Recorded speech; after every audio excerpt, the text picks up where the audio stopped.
Okay, so now I will give the mic to our returning student who would like to share his experience with you. Please welcome Qais Boufish.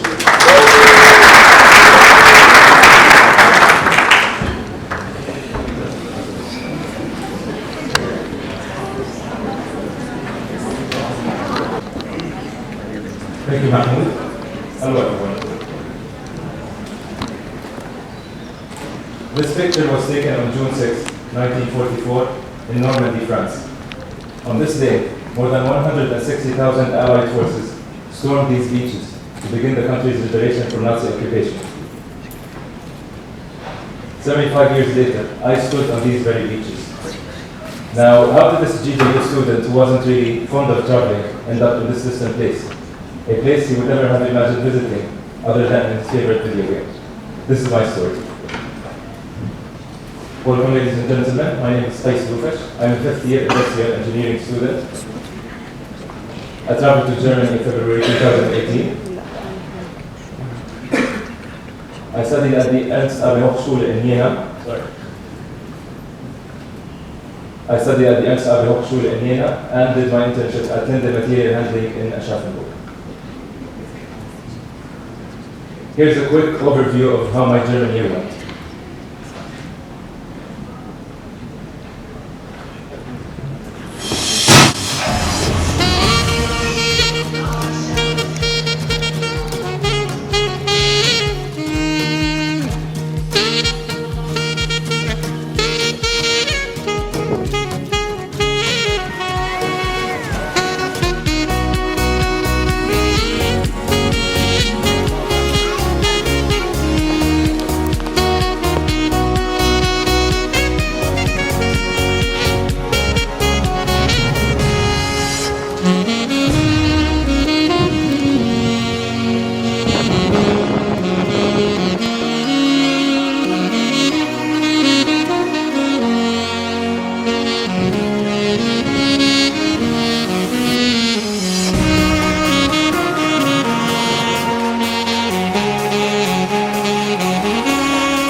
One thing you'll notice is that if you're a dog person, you're going to love Germany. Now, the German year for me was divided into 3 phases. Let's start with the first one, which was the first semester. I was mostly attending lectures and applying for internships. Of course, everything was new for me. Everyone was a stranger, so soon I was starting to long for Amman and feel homesick. I wasn't traveling that much at first, as I realized the importance of attending lectures, and I was busy going to interviews. Attending lectures in some cases is a requirement for being able to write your final exams. The learning experience at the university was somewhat different. Lectures were much more interactive and relied heavily on projects as well as presentations. I found my accommodation through the Studentenwerk or the student affairs. Phase 2 was shortly before I began my internship. Now I had already started applying for internships about a month after arriving in Germany. I had my resume and other documents checked not only by the career service at that university, but also here by the OIL at GJU. After a lot of interviews and more than 100 applications sent, here are the lessons that I gathered. Your chances of getting an offer through a phone interview are much higher than through a regular one. Stepstone was the best website or way to find an internship.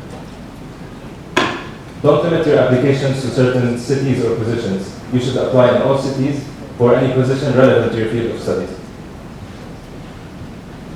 Normally, after you've finished an interview at the company, you'll be given a tour around the premises. This is standard procedure and it's not indicative that you have been accepted. So don't let your guard down and keep on applying. Transportation costs to and from the interview are usually reimbursed by the company. So it would be a good idea to purchase a bank card to collect points if you're traveling by train. Now, there will be interviews where you might feel you want to leave due to the difficulty, and others where you might excel in and still not be accepted. And that's totally okay. The important thing is not to give up. Now, interviews can differ drastically. You need to be prepared for all sorts of questions. One interviewer at one company asked me detailed questions about courses and projects that I took in second and third year, while another asked me what my dreams in life were. Clearly, that's the company I went for, which brings me to Linde Material Handling. The phone interview went really well, despite the fact that I was at the top of the stairs at the hostel in Salzburg, Austria. The company manufactures forklifts, as you can see. My team was just very supportive. They focused on teaching me rather than just giving me piles of work. There was John, who for me was a mentor and a friend with whom I could talk about anything. Of course, the department as well was very friendly and tolerant. One of my favorite things is probably the Mensa. This is me on my last day saying goodbye to the Mensa. Owing to the fact that this was a new position, I wasn't given work 100% of the time, and that's quite common. So in order to make use of the free time that I had, I purchased an online course, an Excel online course, which helped me tremendously with my work and even my studies. Although rare, towards the end of my internship, I was sent by the company to Italy to attend a workshop and was even given the chance to present some of my work. Getting into backpacking, realizing that the German year was going to end before I knew it, without achieving that much and longing for Amman and feeling homesick, I knew I had to do something about it. So I started pushing myself to travel more and outside of Germany. This was when my travels turned into adventures. I also started using hostels instead of Airbnb. What I like about hostels is that they're pretty much like hotels, except that you're staying at a 6 or a 12-person dormitory, so you're meeting people from all around the world and paying less. The pickup ride. Now this is exciting. You probably noticed this scene from the video. This was me in the back of a pickup truck going down a mountain somewhere in Innsbruck, Austria with some Polish and Indian hikers. What had happened was I went on a very long hike by myself. My goal was to reach a Seilbahn station, basically a lift that you use to go up or down a mountain. A couple of hours into the hike, the weather had drastically changed. It started to rain heavily and became extremely cold due to the altitude difference. Of course, it didn't help that I was wearing shorts and shoes. I kept on ascending, which was the better option than heading back, which would have taken hours. To my surprise, the station was actually closed. I was already drenched and shivering, and I started to feel disoriented and panicking. That was when I met with some Indian hikers who were in a similar condition, maybe less panicking than I was. We walked what felt like an eternity to another station, which was also closed. But we waited there until we met with some Polish hikers, and then we decided to call for help. We were told to hang in there while a pickup truck came to escort us down the mountain. Now, if you're not particularly excited about such fun experience, but still want to hike, you should stick to Hiking Buddies Munich. This is a group that organizes beginner, intermediate, and advanced hikes. It's a fun and safe way to get into hiking because you're in a group of people from different nationalities. On their website, you'll find everything you need to know. The equipment you might need, information about the weather, as well as the duration of the hike. I even hiked with them a second time in Garmisch-Partenkirchen. Shortly after Bavaria, I was hit by a snowstorm. We even had a snowball fight. Now we arrived at phase 3. This was a time at which getting out of my comfort zone was about to reach its peak. I was doing a lot of hiking. I was traveling a lot, especially to historical sites. I was proud but not really satisfied. I wanted more. That's why I started to apply on workaway.info. Workaway is a website or a platform in which you organize homestays. You're expected to work a number of hours in exchange for food and lodging. Here's how I use Workaway. Of course, I was given a 3-week break from work for Christmas and the New Year. Here's how it went. The starting point was Aschaffenburg, where I used to live at the time. In the first week, I traveled to Wittmund, near the North Sea, where I stayed with Nadia, a former teacher, and their husband Werner, a chemist. And most importantly, Skip and Fenna pictured below. My main task or goal was taking care of the livestock. We also set up this pen or enclosure, but my biggest achievement was capturing a fleeing chicken.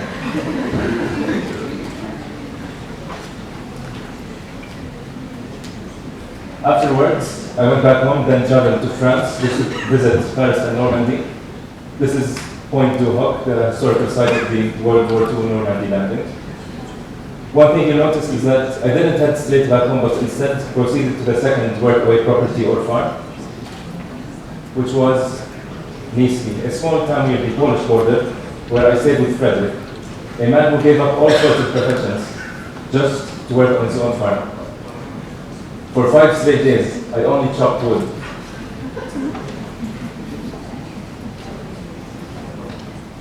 Afterwards, I went back home and then for 1 day traveled to Bad Homburg near Frankfurt, where I attended a firearms training class. And finally, I proceeded to the third and last Workaway property, which was in Bollenbach, where I stayed with Ulrike, a single mom with her 3 foster children, and there was Rachel, a workaway or a volunteer just like me, but from the United States.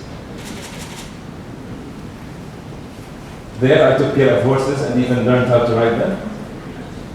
This is us having dinner on New Year's Eve.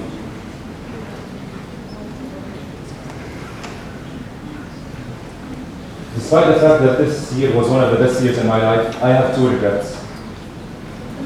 The first one would be not speaking more German. What I try to remind myself is that there is no point in using English while in German. It's a language that we've been learning and honing since elementary school. What we need to do is push ourselves to use whatever German we have.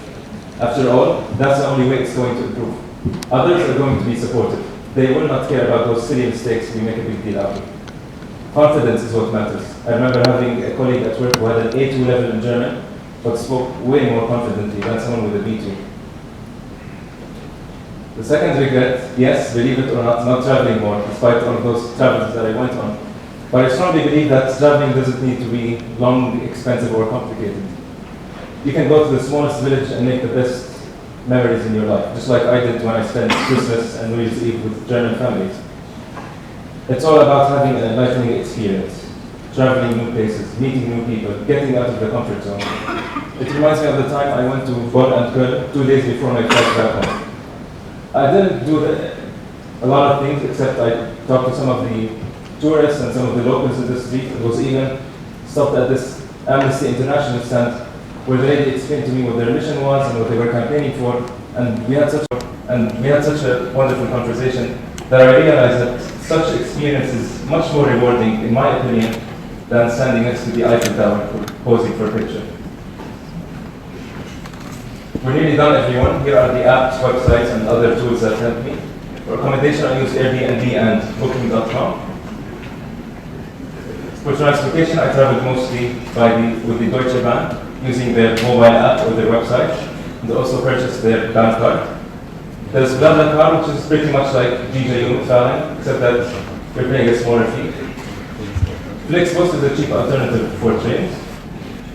And there's, of course, hitchhiking. And finally, I used TripAdvisor for tours, Workaway for staying at the farms, Hiking Buddies for hiking, and most importantly, Stepstone for finding my internship. You've been amazing. Thank you so much.